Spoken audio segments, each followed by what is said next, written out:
Bueno, ministro Daniel Palacios, Gustavo Petro, uno de los aspirantes presidenciales, pone en duda las garantías electorales y de hecho ya deja como un manto de fraude electoral que le responde el gobierno.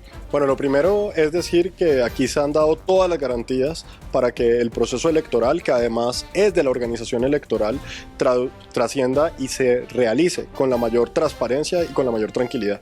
Más de 4 comisiones nacionales de garantías se han realizado con todos los partidos políticos. Quien tenga conocimiento de alguna actividad de fraude o delincuencial y tiene las evidencias, lo debe hacer.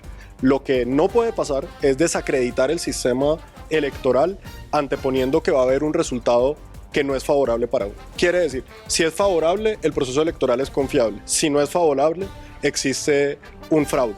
Eso es no someterse a las reglas del partido y eso es ir a un partido que ya estaría arreglado. Aquí los que van a decidir quién gana las elecciones son los colombianos, son los ciudadanos que libremente acudirán en la jornada de votación a las mesas en todo el territorio nacional a depositar su voto. Que sean los colombianos los que decidan y no los candidatos anteponiendo que si no es el resultado favorable, entonces no lo van a reconocer. Aquí son unas reglas de juego para todos los partidos están participando y lo que esperamos es que el domingo sea una gran fiesta electoral y que gane quien los colombianos decidan que debe ser sus representantes, tanto al Congreso como quienes deben salir triunfantes de las consultas presidenciales. Ministro, en un sistema como en el de nosotros, en donde el conteo de los votos es manual, en donde hay testigos electorales, en donde se va a estrenar un software cumpliendo una orden del Consejo de Estado, llegar a pensar que realmente si se fuera a fraguar un fraude, tendría que haber una implicación de muchas partes, incluso de los jueces de la República, que son los que hacen el escrutinio. Intentar llevar a este escenario no es generar un pánico innecesario a un sector de Colombia.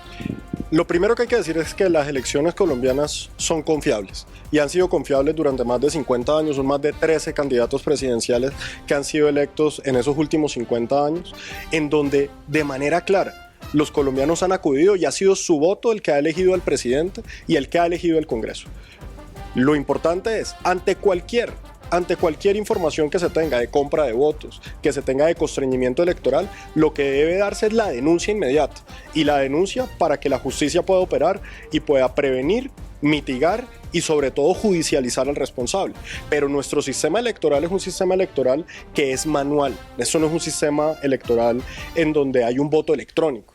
Ese sistema manual de votación se hace en las mesas, en donde hay jurados que representan a todos los partidos políticos, que representan a las universidades, que representan a las instituciones privadas y a las instituciones públicas. Quiere decir, son los colombianos los que hacen el conteo de los votos. Luego eso debe ser diligenciado en 3 E14, un E14 que va para el escrutinio, un E14 que se queda en la mesa, otro E14 que va para el preconteo y luego el escrutinio que lo hacen los jueces de la República es donde se diligencia el E21 que luego va al escrutinio del Consejo Nacional Electoral. Quiere decir, aquí participa la sociedad, participan las instituciones y son diferentes procesos que garantizan que tanto el resultado del preconteo como el resultado del escrutinio tengan que ser similares para poder garantizar precisamente esa transparencia que ha caracterizado el escrutinio y las votaciones en Colombia. Aquí, si existe un fraude particular, si existe algún ciudadano que está haciendo compra de votos, si existe algún ciudadano que esté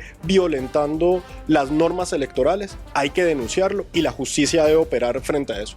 Pero poner en tela de juicio todo el sistema electoral colombiano no es consecuente con la fortaleza de nuestra democracia y la fortaleza del sistema electoral que, como lo hemos dicho, ha elegido un sinnúmero de presidentes y de congresistas. Aquí reglas claras, reglas ciertas, resultados inciertos. Resultados inciertos porque no sabemos quién va a ganar en las elecciones el domingo y esa es una decisión que solamente está en la mano del pueblo colombiano. Y ojalá todos los candidatos respeten el resultado que los colombianos manifiesten en las urnas. A mí me preocupa, por ejemplo, cuando el día de ayer se firma un pacto por la no violencia, por la no estigmatización y el único partido que no asiste es el pacto histórico.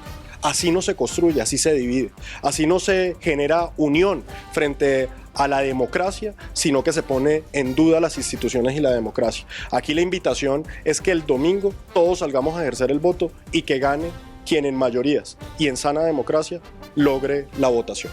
¿Y por qué cree, ministro, que el pacto histórico no asistió a este evento que estaba programado y participaron todos los partidos políticos? Bueno, ellos aducieron que no tenían garantías, ellos aducieron que por qué se hacía en la Casa de Nariño, y la Casa de Nariño hay que decirlo claramente, la Casa de Nariño es la casa de los colombianos, no es la casa del habitante de turno, y en esa casa se representa la unidad del pueblo colombiano, y todos los partidos de diferentes orígenes, inclusive el Partido Comunes, asistió y lo firmó, estuvo la Iglesia Católica, estaba el Consejo Gremial, estaba la ANDI, estaban la Procuraduría, la Defensoría del Pueblo, la misión de observación de la Unión Europea, estaba la misión de verificación de los acuerdos de paz de la Organización de Naciones Unidas, estaba la MAPOEA. Quiere decir, todo lo que corresponde a que el ejercicio electoral trascienda sin violencia y sin estigmatización. Yo creo que deja mucho de desear que un partido no asista con argumentos pequeños y no con la grandeza de buscar la unión y no agredir, no dividir y sobre todo buscar la no violencia en el certamen político.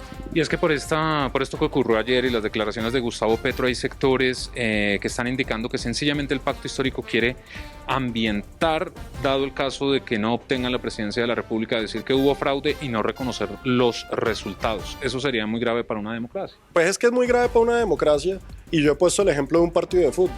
Eso es cuando usted participa en una copa y entonces a medida de que vaya ganando le parece buena la organización de la copa, le parecen buenas las reglas de la copa, pero si llega a estar en riesgo de ser descalificado o de perder, entonces ya no le gustan los resultados, ya la copa estaba arreglada desde que inició. No, aquí todos tenemos unas reglas claras, unas reglas ciertas, y todos nos estamos sometiendo a un certamen democrático, que es lo que ha sido el legado y la historia y la tradición de Colombia. Por eso la invitación a todos los partidos es, si tienen información con evidencia sobre algún proceso ilegal que se esté dando dentro del certamen electoral, a que lo denuncien, pero que lo denuncien de manera clara y con evidencias, no con populismo y no con aseveraciones, sino con evidencia.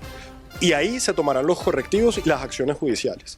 Pero como lo hemos dicho, quien se somete a las reglas del juego, quienes hacen parte de la democracia, pues tienen que saber que en democracia existen dos resultados: ser elegido o no ser elegido. Y aquí pueden pasar dos cosas: que el pacto histórico gane o que el pacto histórico pierda. Y ese es el resultado de la democracia. Y lo que no puede pasar es que si llega a perder, pues entonces aquí todo estaba arreglado y no se dieron las garantías. Pero si ganan, entonces esa es la voz de los colombianos manifestándose masivamente. Ministro, y finalmente ya el decreto de orden público está listo, las elecciones este domingo. ¿Cuáles son las cosas más importantes para recordarles a los colombianos con base en ese decreto de orden público? Bueno, lo primero que hay que decir es, este viernes a las 11:59 de la noche se cierran las fronteras colombianas y ese cierre irá hasta las 11:59 del domingo. Quiere decir, todas las fronteras terrestres y fluviales del territorio nacional estarán cerradas. Solamente se permitirá el paso de quienes en Venezuela están registrados en los consulados y podrán ejercer su derecho al voto en 6 puestos de votación que se habilitaron para los colombianos que están registrados en los consulados venezolanos. Ahí podrán pasar en cualquier momento durante la jornada electoral a depositar su voto.